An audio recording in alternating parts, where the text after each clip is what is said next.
So, what happens when authenticity isn't just a buzzword, but a way of leading, parenting, and living? Today's guest, Susan Cameron-Jung, is a proof that inclusion gets real when we stop pretending and start leading with heart. Welcome back to Empowered and Out, the podcast that explores what it truly means to live and lead authentically as LGBTQ plus professionals. I'm your host, Jonathan Barbe, career coach, confidence builder, and advocate for purpose-driven living.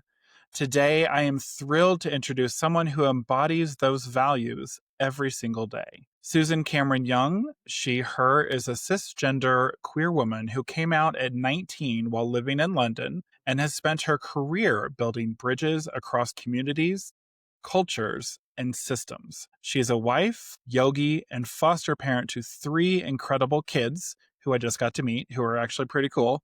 And she's not just talking about inclusion, she's living it. From challenging outdated service models to advocating for real inclusion across disability, LGBTQIA, and CALD communities, Susan brings both lived experience and leadership insight. She currently serves as a business development and inclusion manager at Auscare Support in Sydney, a national organization that's embraced her drive to blend purpose, leadership, and balance. So if you're a longtime listener or tuning in for the first time, I am so glad you're here. And Susan, I'm glad that you're here. Welcome to Empowered and Out. Thank you, Jonathan. So you have built a career leading in environments that weren't always ready for someone like you. What helped you stay grounded and authentic when you faced, excuse me. First of all, I want to say thank you for that amazing introduction. Oh, you're very welcome. Yeah, can I have that written down so I can use that again later? No, that was brilliant. Oh my goodness. What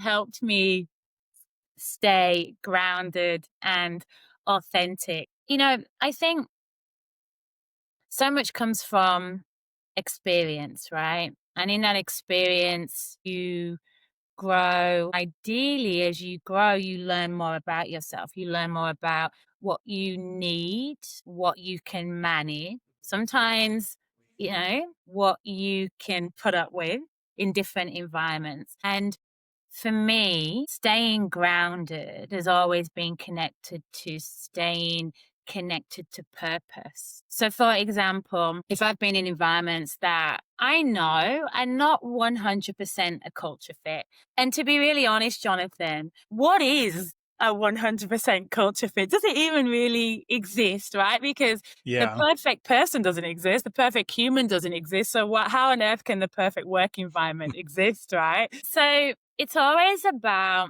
understanding the why. So why you are there. So I've been in environments where I've known that it's not going to be long-term because I know that it's not the right fit for me. Mm-hmm. And staying grounded in that environment is I've been able to do that because I've been very connected to the purpose, the why I'm there. So it might be an incredible learning opportunity, might be a new sector where I've been given this opportunity to learn so many new things. And yes, it might not be long term, but wow, what an opportunity. So with some of the challenges that might happen or some of the difficult conversations or tricky relationships or whatever that might look like, that's what I'm connected to. I might be in a job environment where it's been an incredible opportunity for my career, or connected to that environment is great for my resume, or there's certain people that I want to interact with. And so that can sort of keep you grounded through the challenges. So if you don't have that connection to purpose or why you are there, that's when it can get a bit crazy, right? That's when it can get a bit spinny. Mm-hmm. But also I think, it's really important. And this comes from, again, that self-awareness. And I know we'll talk a little bit more to sort of emotional, intellectual, so that EI sort of space. When you're really clear with your value set, when you're really clear around what's important to you, you can then trust in yourself that you almost have this invisible line where you can deal with lots of challenges. And especially if you are in an environment where being an out queer female cisgender woman, might be tricky. if you're connected to your value set and you understand those values, that invisible line is trusting, okay, I'm going to manage this space because I'm connected to purpose. I know why I'm here. I know the reason that I'm here. However, if that invisible line or my tipping point is crossed, then that's it. I'm not staying any longer. So that sort of is your internal compass, right? And when you know those things, that completely grounds you. Completely ground you. And then, Hmm. of course, when you have other things happening, in that professional environment, you might have your tribe around you, your go-to people or your go-to person who you can trust and talk to, but also things that you have at home. I always see myself, and we're talking a little bit about authenticity, and I talk a lot to this when I'm training staff or with people. Imagine yourself, and I'm sure you're familiar with this metaphor, you're like that tabletop. And you are the tabletop, and you have lots of pillars, lots of table legs that hold you up. So if one of those table legs or pillars are a little bit wobbly, then you have all of those other pillars, those strong table legs holding you up, that can hold you up whilst you might be going through that one challenging time in your life. And as you mentioned, I am a big yogi. I have a family, my friends, relationship. When you've had tough days at work, you go back to the people who know you, who For who sure. know Yeah. you, who love you, because more often than not, the people at work are not those people. So you go back to Yeah. people who know you. And so, their advice and their suggestions and their motivation, you're going to trust. Authenticity. I think authenticity is an interesting one, right? Because authenticity can mean different things to different people, whether or not that's speaking your truth or, showing up or being, the real version of yourself. Hmm. Authenticity, though, in the workplace, I think is an interesting conversation because, for example, my wife works in the police force. She's a forensic officer. She is not turning up. She's not going to work every day to be the authentic full version of herself. That's not the Right. right work Yeah. environment to do that. She's chosen that No, definitely environment. not. No. No, Yeah. no, right? She's chosen that work environment because for her, it gives her other things: Hmm. security, career growth, structure. She's a Virgo. She likes structure. So she doesn't choose to be the authentic person she is in that work environment. She chooses to be that authentic person in her own home environment, with her friends, with her family. My professional motivations are different. Hmm. I have always looked for work environments where I can be the full expression of myself. Is that ego, like I think as you get older as well and more experienced and you question, is ego the motivation? What is your purpose? And I think authenticity changes as well, depending on if you're in your 20s or if you're in your 30s or if you're in your 40s or if you're in your 50s. So where I'm at now as a 50-year-old woman, I've just turned 50. I've been around the block a few times Yeah. and I've had lots of different work experiences. And of course, I'm still open to learning, absolutely, because that motivates you, right? That sort of keeps you moving forward.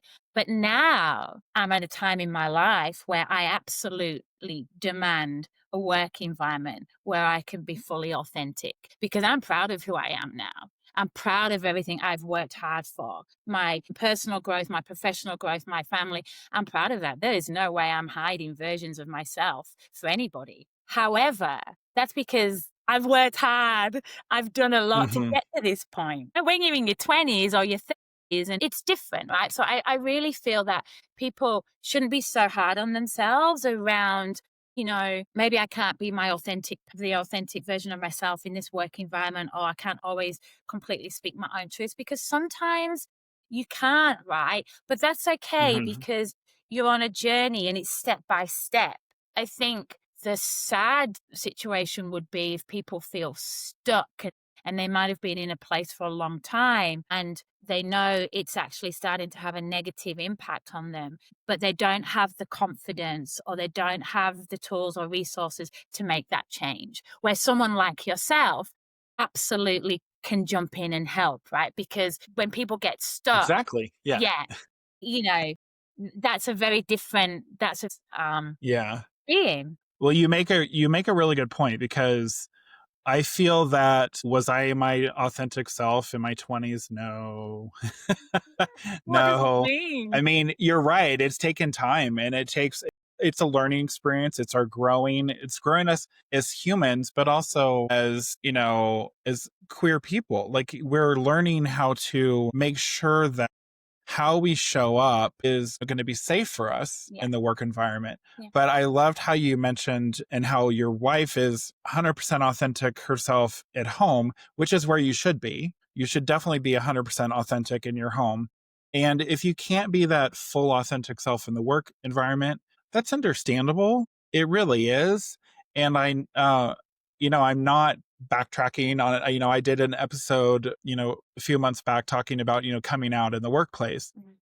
But it's been mentioned numerous times in interviews since then, is that your authenticity and your comfortability and your safety are what really matter, Yeah. and how much you really can. Yeah. And I feel that it is, I mean, I hate to say it, but yeah, when you get older, you can go, okay. And I don't know if it's necessarily ego. I think it's just like, you know what? I've lived long enough. I should be able to be myself. Absolutely. Yeah. Yeah. And I've gone through the triumphs, the Yes. trials, the Yes. pains, and it's like, okay, well, no, I should be, if I want to be like for me, if I want to be an openly gay male in my work environment, then that's what I'm going to be. And if someone has a problem with it, why? I think the thing that's just been boggling my mind recently is people just keep complaining and complaining or have a problem with it. I'm like, well, I don't always agree with everything that you share.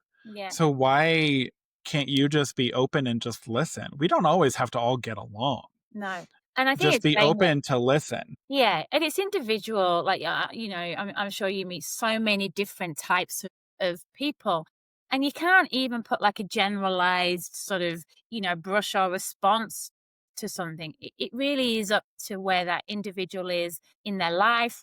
And as I say, Yeah. connected to purpose. So if we're talking about that work environment and being authentic and grounded in that work environment, why are you there? Because maybe why you're there is for other reasons. And so the balance is, because it's all pros and cons, that nothing is 100%. So sometimes you just have to work out, okay, I'm here for this reason. I might not be able to do A, B, C, and D, but I'm going to get so much from it. So I'm going to commit, I'm going to do my year, I'm going to do my 2 years, I'm going to learn.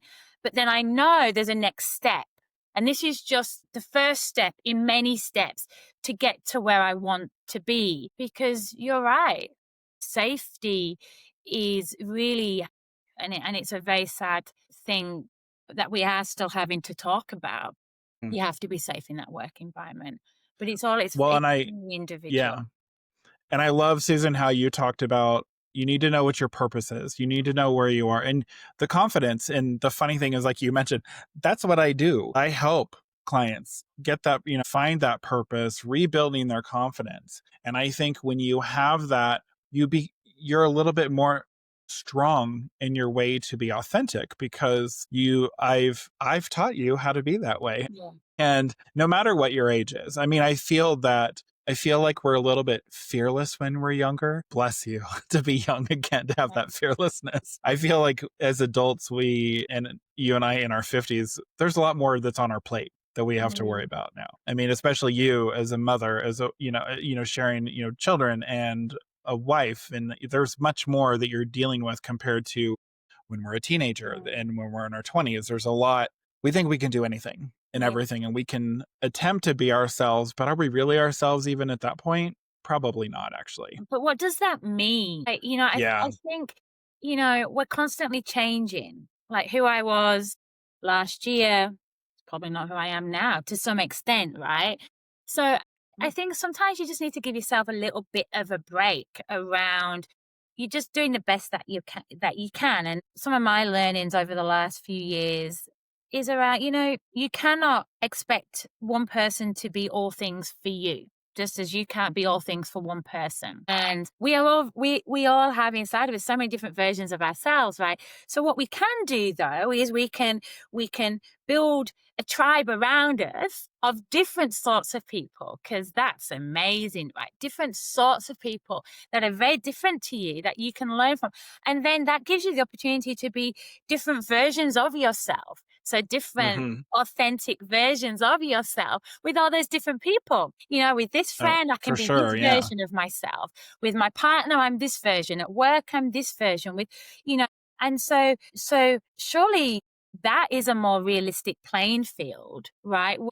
And I think from a mental health perspective as well, if you have that, then if that work environment is not enabling you to be 100% the authentic version of yourself, for so many different reasons, we don't need to list them.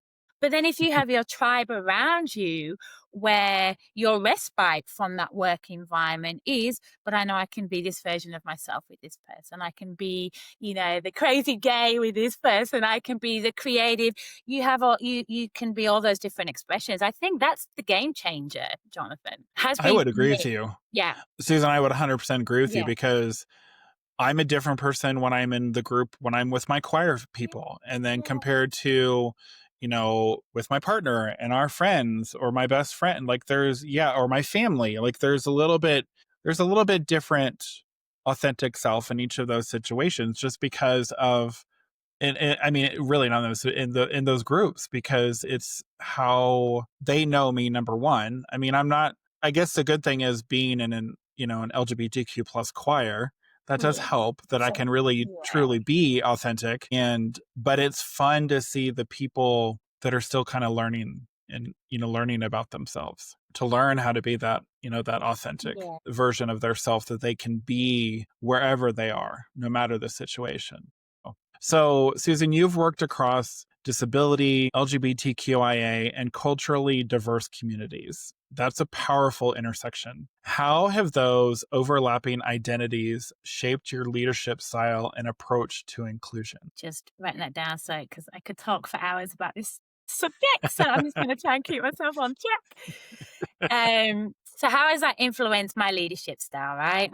Yeah. It's influenced my leadership style in so many ways, from a richness to a depth. For me personally, and again, because you can't generalize. I think coming out so young, 19 years old, I was very fortunate. I came out in London. And when I realized I was going through something quite big and all the, eyes are now starting to be dotted and, oh, right, okay, now I get it. All right, like some of those like epiphany moments. I was in a position because I get that not everybody has this same experience where I literally went, okay, this is what I'm doing. This is what I'm going through. So I'm going to put myself in the gayest environment possible to be able to fully do this, right? So at the time, I was actually working in therapeutic radiotherapy, so working with cancer patients, working in hospital environments. And I went, I need to take a break. I'm going to go work in hospitality in the gayest restaurant in Soho in London at that time. And I was able to do that. And why I'm sort of connecting this in is because at a very young age, I was surrounded by all sorts of people, and London being London, people from all over the world, right? Working in hospitality as well, such a diverse community, working in a very gay environment, that sort of, comfort's not the right word, but just from a very young adult, really enjoying that diverse space, right? Really enjoying it and loving meeting people from all over the world, different cultures and backgrounds, and just loving that. So the intersectionality of culturally and linguistically diverse communities and disability and LGBTQIA plus is a very natural space for me to be bouncing around in, because to some extent I always have, if not in Mm-hmm.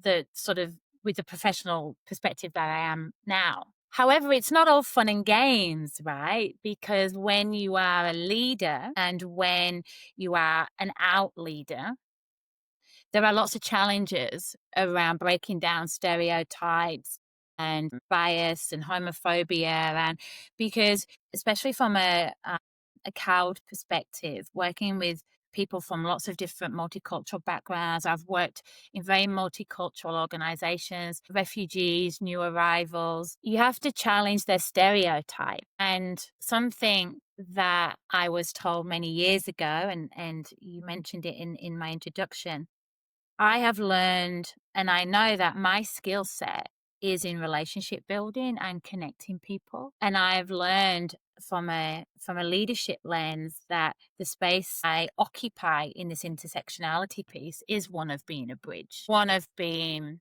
an educator, one of being, I don't know, Jonathan. I love breaking down stereotypes. When I say it's like a challenge, I don't mean it's a process.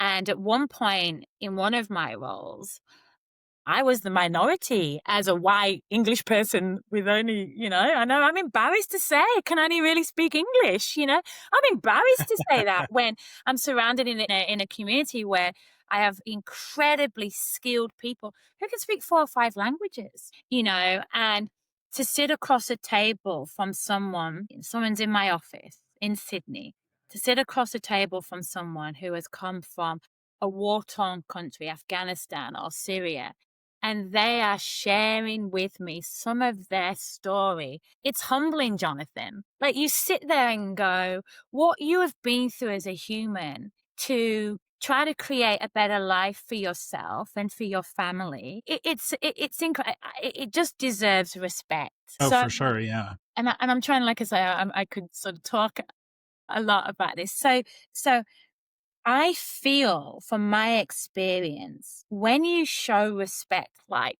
that to someone who doesn't quite get you or understand you, that already starts to break barriers down. When I'm the one asking questions and wanting to know about, they're obviously in an appropriate, work appropriate way, but from it sincerely wanting to understand about their culture and their religion and their beliefs, like they can see that I am an open person, that I am not judging them in any way. Even that starts to break down those barriers. Does that make sense? Oh, yeah, it does. And it's a process. I remember at one point I had a team, and my team was completely from different cultural backgrounds, and as I said, mostly new arrivals. And I was probably their first experience of having a white queer leader. In winter, my clothes cover up my skin, of course. In summer, as the layers come off, I've also got ink, and that can be a little bit surprising for some people. And over the couple of years that I was leading that team, all of us had incredible learnings. They learned about me, I learned about them, and some of those prejudice or components of where there may have been a little bit of homophobia from a lack of knowledge or something that was unfamiliar. It's a process, right? You educate each other. And that's how it works. You can't just walk into a room and change someone's beliefs on who they think you are or the stereo. You can't Hmm. expect people to change quickly. You can't. As a Right. leader, you need to be patient. You need to know that your big responsibility is around the education, and trust that slowly,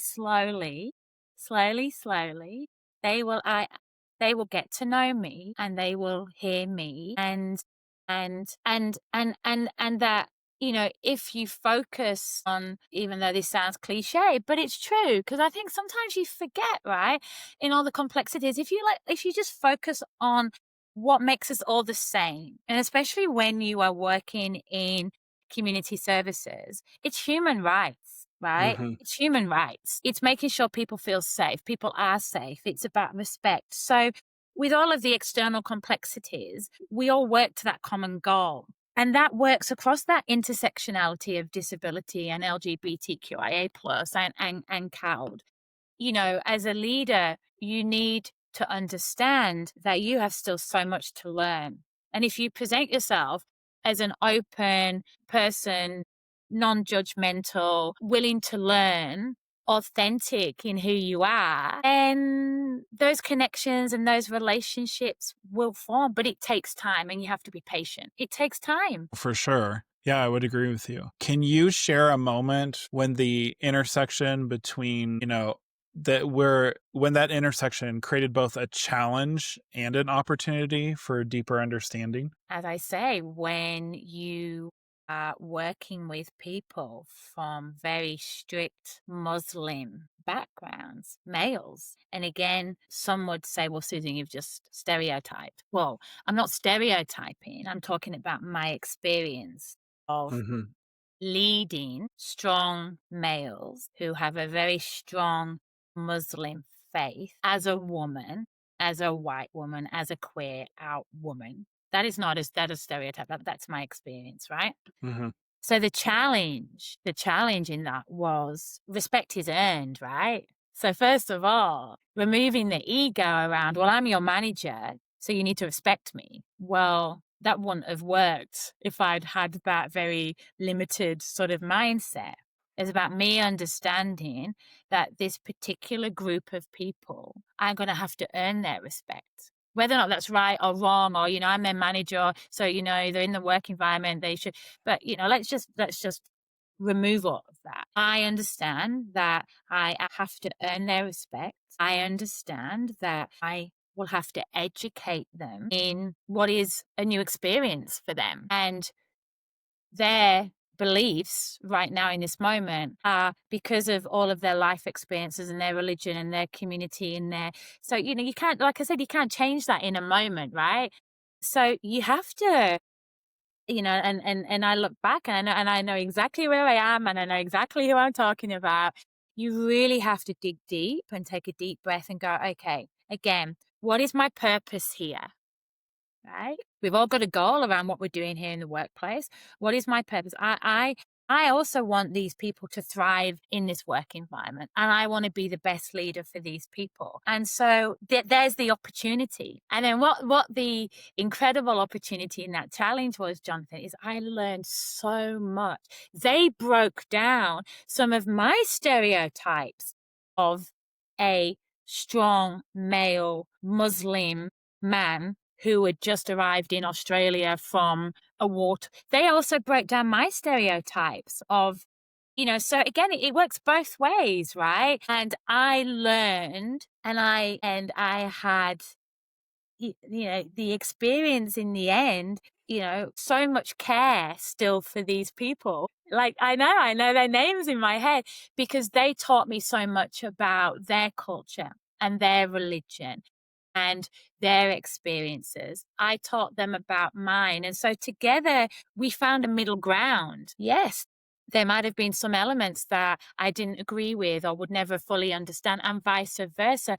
But why focus on the stuff that we can't connect on? Let's just Hmm. focus on the stuff that we do connect on. And Exactly. and I loved it. There was sometimes situations where I'd be out in community with my teams or with people, and people would sort of like they'd look at me and look at some of the people that I was with, and they'd go, "What is she doing with that?"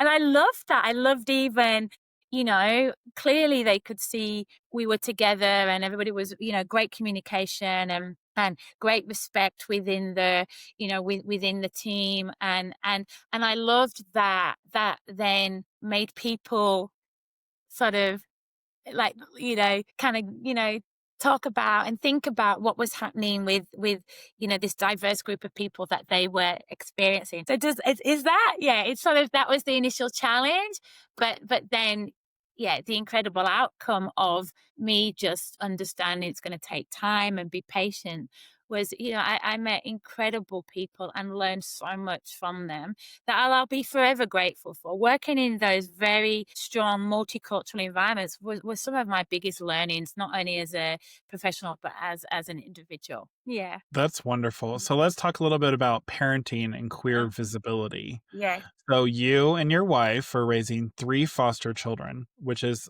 awesome. How has being a queer parent influenced your leadership and your visibility at work? It's interesting because I was thinking about this because, when you talk about fighting the fight, and that sounds a bit aggressive, you got to fight the fight. It sounds a bit aggressive, right? I'm not an aggressive person, only in the gym.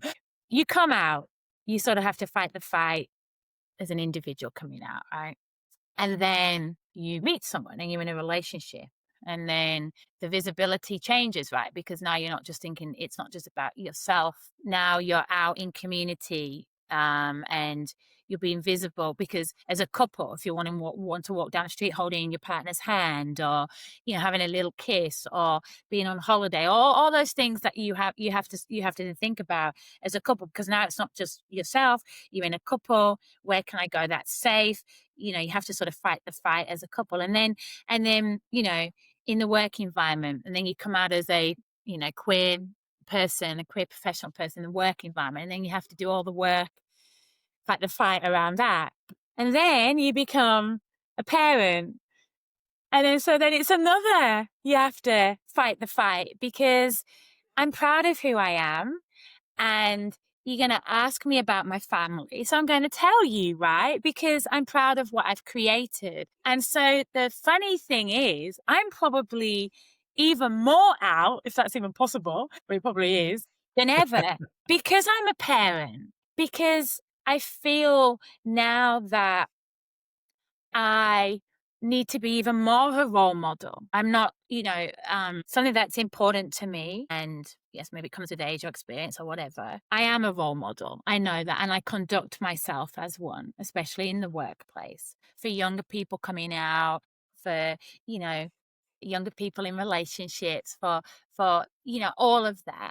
And so now I'm also a role model for showing people, because Jonathan, there are a lot of people who don't agree with same-sex couples raising families, as you are aware. And so now I'm waving the flipping flag going, look at what my wife and I are doing. We've been a forever family for 6 years, and our children are thriving, and they are well-rounded, amazing, incredible children. And our children are being raised by 2 women. So, stick that where the sun don't shine, So, yeah, being a parent now has left me for the better. And yes, I'm waving the flag even more strongly, because it's almost like you feel at least you have even more to prove, right? But that's okay. I can prove to whoever wants to listen, how same-sex couples raising children can do just as good a job as heterosexual couples. Because really, what is family now in 2025? We're near 2026. Family is a group of people, is a unit that takes care of children and helps children thrive. And that family unit can look like whatever it looks like, as long as that child is thriving. That is awesome. Yeah. So, Susan, you've said that emotional intelligence is a leadership tool, not a skill, and I agree with you. How has EI helped you build bridges or shift mindsets in your work? Again, I'm writing this down because I could talk about this for a long time. Okay. Oh my goodness. I mean, it's a game changer when, you have this level of self-awareness. It is a game changer. It is a game changer around how you deal with difficult work situations, how you deal with complex people, complex conversation, even conversations, because the sooner people understand you cannot control anything other than yourself, there'd be a lot of time and energy and stress saved around. You spend so much time worrying about what other people do or say or behave, and you have no idea of what they're going through. So EI for me has taught me the only person I can control is myself. And the only thing that I can do is control how I respond to my external environment. However, what that means is understanding that my language creates my world. And I wish more people would get that, Jonathan. I know that, again, from a mental health lens, I can't even begin to imagine some struggles people are going through. I really get that, right? So I'm certainly not going down the psychosocial disability or, complex mental health. I'm just in general. The language that you consistently use creates your world, and it creates the world for others around you. So if you are choosing to focus on the negative and choosing to focus on a lot of negative words, then that will impact people's mindsets around you. And it's not about being people who know me, I am generally a positive person. There are days though where I'm choosing to be that, and I have to work hard to be that. It's not all dancing in, fields of sunflowers and fairy floss and rainbows, right? When I'm having a hard day, I communicate that as well.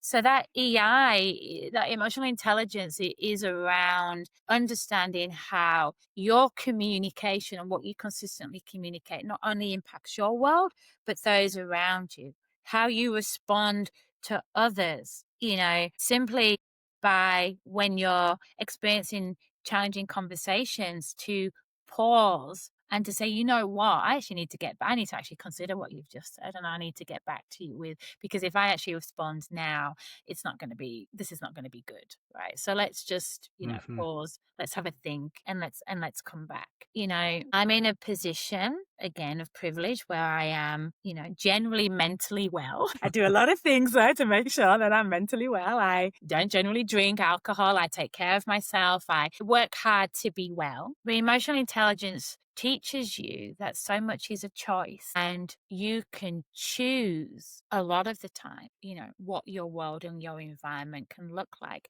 by how you input into that environment. It's a For game changer. It's sure. been a game Yeah. changer for me.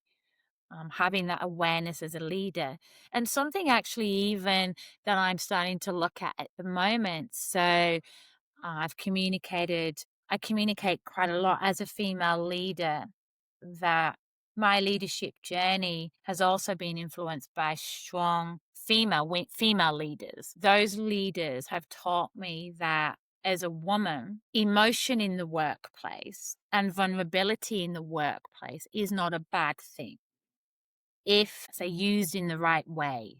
Like vulnerability and communicating vulnerability as a leader is actually communicating strength, right? However, even just recently, when I'm sort of thinking about some of the things I'm doing in my work environment now, I'm like, oh, if I share this piece of information, that's going to make me feel a bit vulnerable. Do I really want to do that?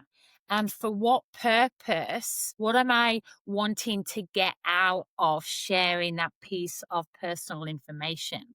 Because also you need to go, okay, from a professional lens, is that appropriate? What am I wanting to achieve by sharing a more vulnerable side of me? Because is that something that I actually really need to do? Or can I get that outcome in a different way? Yeah. I realized, and I think it was the last job that I was at, that how important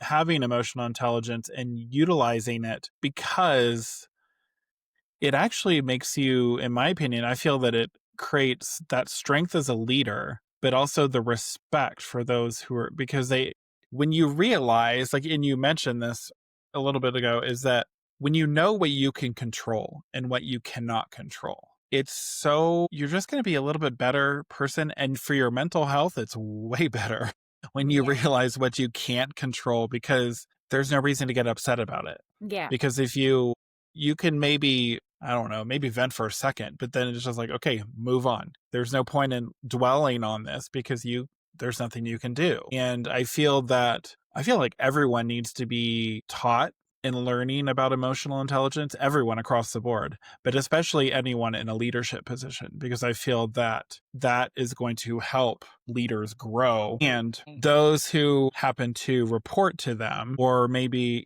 are going to say, oh, wow, Susan really, she shared this. This was really good.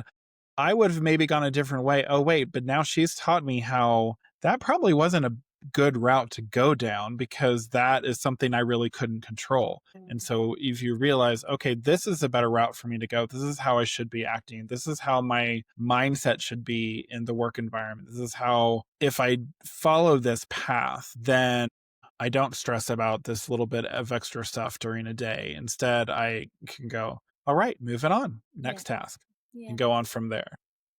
I feel as well having the confidence to, um, share stories around times that you may have failed or dropped the ball or messed up. And I think when you're leading teams, I think those conversations are so important because, no, you don't want to, you don't, as a leader, I feel that you always need to be, you're not sitting in your glass ivory tower. I am me. I'm so wonderful and powerful. And look at all you, minions. Like, that's not what leadership is, right? No, not at all. Um, Yeah. and being relatable and being real and sharing times when you have messed up, but sharing what you learned from those times and sharing how you grew. I mean, that's a massive part of training and development. So, having, and again, this takes time. It takes time. It takes a lot of courage to own up when you've made a mistake, to own it and go, you know what? I messed up. But I'll fix it. And, it's funny, isn't it? Because since I've become a parent, you have those conversations in the workplace and you have those conversations at home. Hmm. But Well, owning up, like you made a comment earlier, is that none of us are perfect. We're gonna make mistakes. yeah, We learn if we're not learning on a daily basis, we're not going to be effective. And no matter what we are, being yeah, a parent or leader in a profession, whatever it might be, because I learn things every single day, and I go, oh, I didn't realize that. Okay, cool. I can do this. So this is how I can do my podcast better. This is how I can be a better coach. This is how I can be a better partner. This is how can be a better friend, a brother, a son. So, I mean, I feel like when you can learn and take into effect what you've learned and realize that we're all human. I mean, we weren't designed to be perfect. We're not no, robots. well, absolutely. And it's ridiculous. That is even a goal. I mean, obviously, you do your best with what tools you've got at the time, but perfection is, yeah. And I think as long the sooner you get rid of that as a standard you have to live up to, it's you're a lot kinder to yourself and those around you. Because if you know that you can't be expected to be perfect, then you also can't expect others to be perfect. And a lot of problems and issues come in relationships when your expectations of someone are completely made up. They're not realistic. And so that person is constantly disappointing you, whether or not that's in the workplace, professionally or personally. And that person is constantly disappointing you and constantly stressing you out. Well, hold on a minute. That's because your expectations of that person are too high. Or maybe your own Hmm. expectations of yourself are too high. And so then you're expecting the same standards of everybody else. And then it's just, you're causing yourself so much stress around not being connected to the reality of somebody's ability or capacity to give you what you need. So, Susan, for LGBTQ plus professionals who are listening and watching, who want to lead with more empathy and impact, what's one EI habit that they can start practicing right now? I really strongly believe that your words is your world. To try to be more aware of the words and language that you are using on a consistent basis. Your words, your world, your language, your world. Just have a little think about that because that is powerful. I I'll agree. share with Yeah. you a little personal story. So we're doing a renovation at the moment, and grantedly, my partner is more the project manager at the moment. However, I said to her the other day, all I am hearing out of her mouth at the moment is there's so much work to do. There's so much work to do. There's going to be so many problems. There's so much work to. And I said, babe, seriously, this is all I am hearing. There's so much negativity. You're creating, of course, there's a lot of work to do. We're doing a renovation, constantly talking about it as this massive, big job. You need to change that language because it's making this incredible project of creating a new home for our family into this big, negative, stressful thing. Yes, there's a lot of work. It's called a renovation. But let's not just focus on that all the time. And she was like, oh, okay, yeah, you're right. I'm going to try. So now I've been given permission that every time she says, oh, there's so much work, I'm allowed to give her a little nudge in there.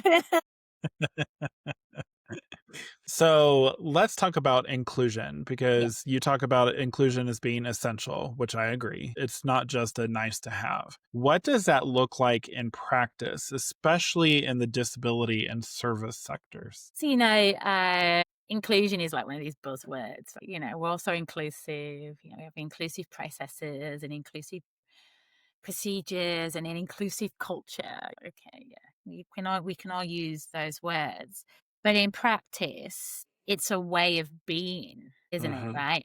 So I was thinking about this for myself. How am I an inclusive person? Right. Like, it's a way of life, isn't it? It's not just a practice. It's a belief system. It's a default system. For me, from my experience in the workplace, it's not just about a policy or a set of pronouns added to your email signature, even though I do actually think that is a very good thing. Or flags, which also are very good things, right? Because it's that visibility. um, However, for me, true inclusion in practice is having a culture that when someone from a community, whatever that community may be, disability, CALD, LGBTQIA+, comes to you and says, you need to do better. I am coming up against barriers or roadblocks, or I don't feel fully welcomed, or whatever that may be. It's then how you respond to that, and how leadership respond to that, and how leadership create an environment where people feel safe enough to question that actually what's happening within this work environment is not good enough. That is what I feel real inclusion in practice is. How we respond when people question our inclusive practice is what real inclusion is. Because everyone can write a policy and Yeah. Well, everyone like you can said, do, it's like a buzzword, yeah, everyone can do a training. Although, again, Yeah. very good because, education, I'm a big thing on education, educating people on pronouns, for example, is a very important thing, right? However, what I feel is more important is when someone starts the workplace and they identify as they, them, and for whatever reason, they feel that organization is not fully inclusive of their identity, and so they feel safe enough to go to their manager or to go to their leader and go, look, can we have a chat? I've got some ideas. So inclusion in practice, and I get excited about this stuff, right? Inclusion in practice is when leaders or exec teams then how they respond to that person to make change, because that person has the experience to be able to guide that change. That's real inclusion. I agree with you, and I love your passion and your excitement. Like it is showing. So anybody who's watching, you definitely saw Susan get excited about this, because you should be. I mean, it's huge. So if a leader or manager is listening or watching and thinking, I want to make my workplace more inclusive, but I don't know where to start, what's one concrete step that they can take tomorrow? Yeah. It's one concrete step that they can take tomorrow. If they don't know how to be more inclusive for LGBTQIA plus or disability or CALD or, whatever intersectionality piece, but let's say focus on LGBTQIA. In Australia, it's a lot of that First Nations component as well, the Indigenous component as well. My God, speak to people, get people.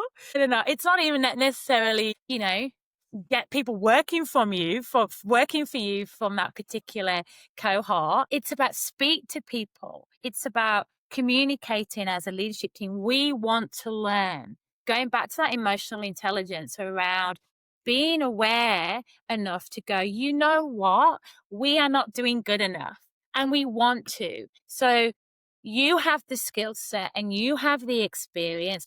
Come and advise us. That is the first step. The first step is acknowledging that you don't know everything, and that's okay, because the next step is you going, but I want to learn. Okay, so who do we need to speak to teach us? And then how do we implement what we've learned? I love that. So let's talk about humor, sass, and survival. So you've said humor has helped you lead with heart. How has humor helped you navigate tough moments or connect with others across differences? This is an interesting one, right? Because, humor is actually so powerful in the workplace. It can break a state, right? So Mhm. if there's a very stressful, high pressured environment situation going on in an environment, having someone who has the skill set to appropriately inject some humor into that situation, it is a game changer. It breaks state and it helps people deregulate and reset, right?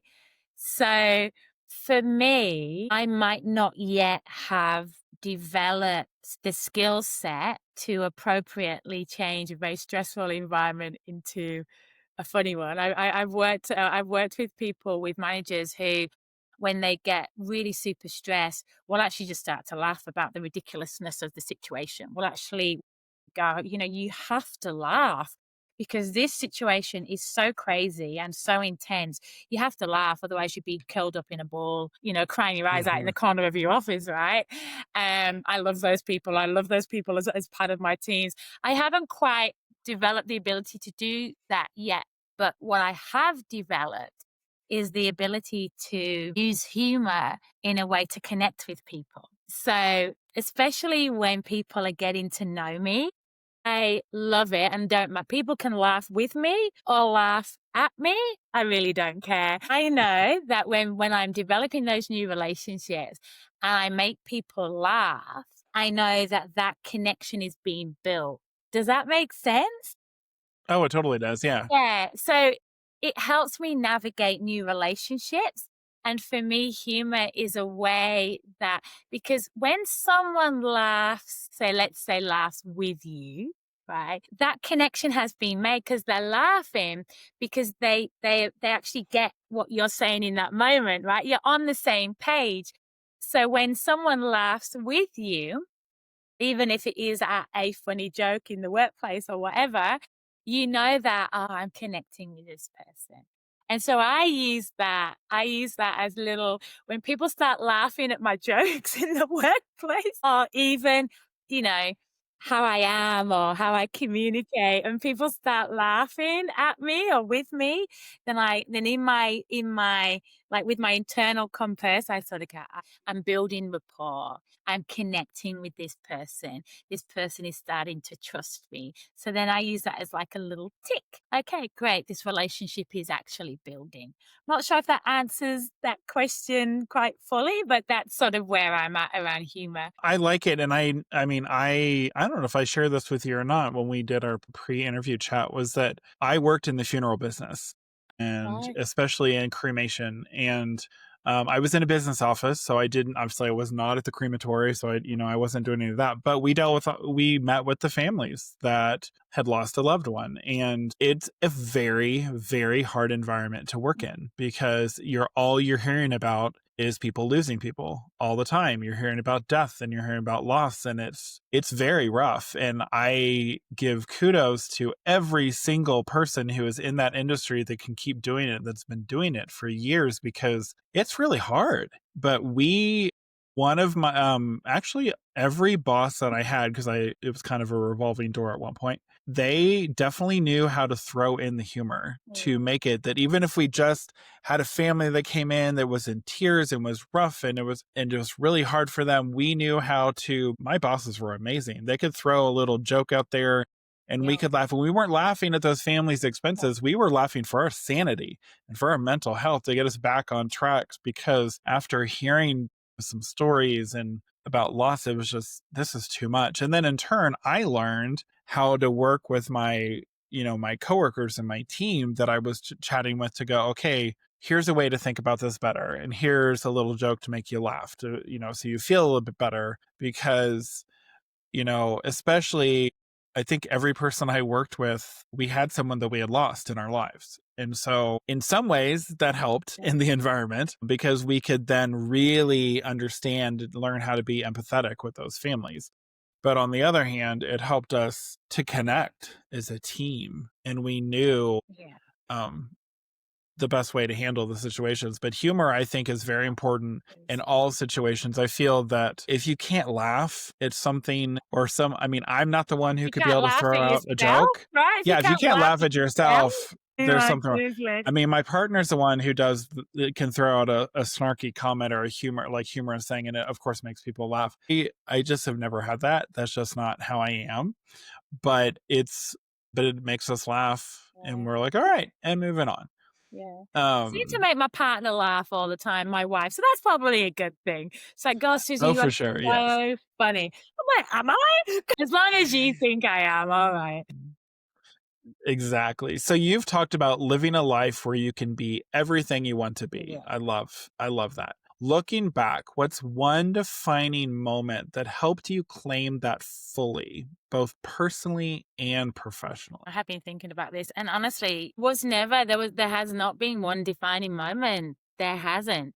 For me, and we talked this right at the beginning, it was more about understanding. When I understood that there's so many I am so many people all wrapped up into one big bundle, right? So living the life I've always wanted or having everything that I want is again realizing that that is not possible if you're putting all your eggs in one basket, right? If you are expecting your work environment to give you everything that you need to have all of your cups filled you're going to set yourself up for failure.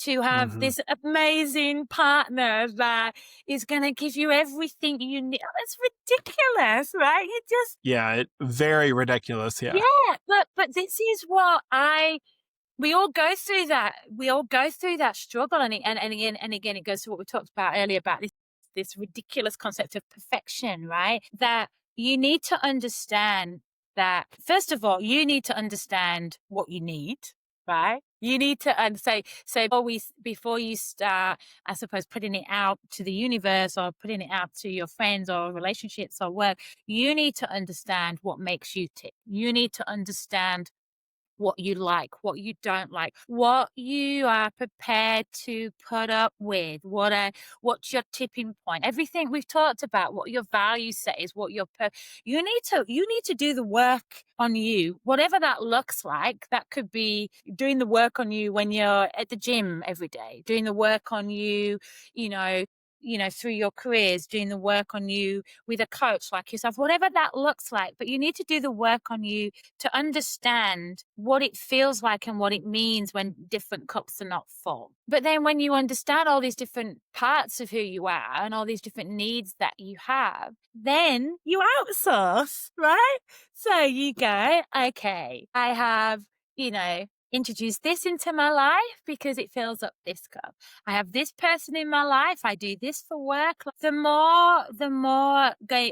back to that metaphor of you being that tabletop, the more legs that you have or the more pillars that you have that hold you up, right? That's how you start to work towards a life where you have everything that you want or you have everything that you need or but the reality is that takes time, right? And it takes Hmm. work. You can't just wave a magic wand. And then it takes, an understanding, even where I'm at now professionally. And I mentioned this when we were talking before the recording started. I'm in a really positive place right now. Okay. So let's not overthink that. Let's just go with it. Because you know what? Last year was tough. Last year was really tough for myself, for my partner. We lost her mom. Lots of things happened last year, right? And so right now, lots of things have fallen into place. I've made some great career decisions just recently. I'm in a great role. I made that conscious decision to go part time because, there's even some stereotypes you have to work with around being part time, around communicating you want to be more present for your children. There's some people who look at that as, oh, what you want to be a mom. You don't want to focus on your career. There's all those sorts of different things that, again, you have to work through. I'm in a time of my life now where I'm probably the healthiest version of myself because of choices I've made over the last few years. Choices I've made, things I've implemented to be more disciplined, to be the healthiest version of myself for my kids, right? My kids are young. I need to have energy, right? Yes. I've made choices around my career to improve my work-life balance. I've made choices. People haven't made choices for me. I've really looked at what do I need to do to be the best person for myself, for my family, for my children, for the workplace. And so I feel, you know, for the first time in a while that, a lot of the ducks are in a row because I've identified with that. Look, I'm not going to get, I won't, I can go off crazy on the metaphors, right? But because I know what those ducks are and I've lined them up, but I've worked hard to get to this point. So understanding that no one job can give you everything you need. No one person can. You have to create a community around you where from that community you get pieces of everything that you need to have, to have that full holistic picture as much as you can. You're getting what you need at any applicable time, right? But then also understanding that there are days where that will all go to, will all crash around you and fall apart and you've had a really bad day. And that's okay. You can just then, pick yourself up and pick up the pieces again tomorrow because those table legs that are keeping you up also help you to get back up, right?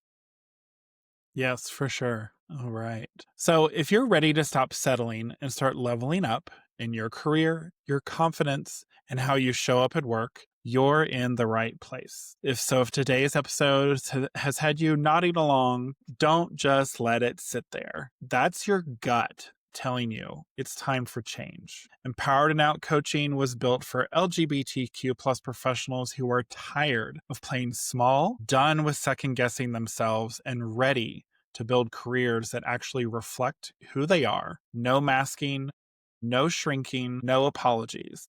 If that sounds like you, I'd love to help you make that shift. Head to the show notes or go to linktree/empowered and out to learn more and apply. So let's build that career and the life you actually want, not the one you've been told to settle for. All right, Susan. So before I let you go, I had mentioned this off air before we started recording. I have a few rapid fire fun questions for you. Okay. All right. So just answer to the best of your ability in whatever comes up, to your head first. And if we have to come back to a question, that's totally fine. That actually has happened before. So don't feel like it's, oh no, I have to come back to that question. So let's get started. So what's one word that describes your leadership style? Open. I like that. What's one thing your younger self needed to hear? You are enough. I think a lot of people need to hear that when they're younger. Yeah. All right. What's your go-to way to recharge after a long week? My yoga. Thank God I've got yoga. Awesome. And then, this These are is easy Empowered and questions, Out. Jonathan. These are easy questions. I thought they were going to be hard I questions. know. I don't want them to. We've had some pretty in-depth questions, so had to get to some easy ones. And then last but not least, what does Empowered and Out mean to you? It is 100% absolute authenticity. I love that. So, Susan, you've shared so much wisdom today. What's one takeaway or truth that you hope sticks with people long after this episode ends? As a leader, you have so much influence. As a queer out leader, you have so much influence. Use it properly. You're a role model. So many people look up to you. What an incredible position of privilege. Use your influence and help people, right? Help people. Because what we're doing is important, and who we are and what we're standing up for is important. And it's an incredible purpose to be connected to. Love that. All right, friends, before we wrap up, I want to drop a quick invite because I have to. If you want, I can't even speak. I can't even read it. If what you hear on Empowered and Out hits home, The stories, the honesty, the reminder that being yourself at work still matters. Come join us on Patreon. That's where you'll get early access to episodes, behind the scenes moments, bonus content, and connection with other LGBTQ plus professionals walking the same path. Because Empowered and Out isn't just a podcast, it's a movement. You can join us through the link in the show notes or by heading to patreon.com/empowered and out podcast. So let's keep showing up, leading with heart, and building spaces where we all belong together. So, Susan, this conversation has been so refreshing. You've shown what real leadership looks like when it's grounded in self-awareness, courage, and compassion. From parenting and advocacy to boardroom conversations and cultural inclusion, your story reminds us that authenticity is not just an act of self-expression, it's an act of service. Gonna make me cry. So, everyone, for those listening, you can connect with Susan through her work at Auscare Support, where she continues to champion inclusive practices that make a real difference across the disability and LGBTQ plus sectors. And to everyone tuning in, if today's episode inspired you, please take a moment to rate, review, and share Empowered and Out on Apple Podcasts, Spotify, iHeart, wherever you listen to your podcast. Or feel free to share this YouTube video and share it to those who might want to see instead of just listening to us. So your feedback helps more LGBTQ plus professionals discover these stories of resilience and purpose. So until next time, stay empowered, stay out, and lead with courage, compassion, and a whole lot of heart.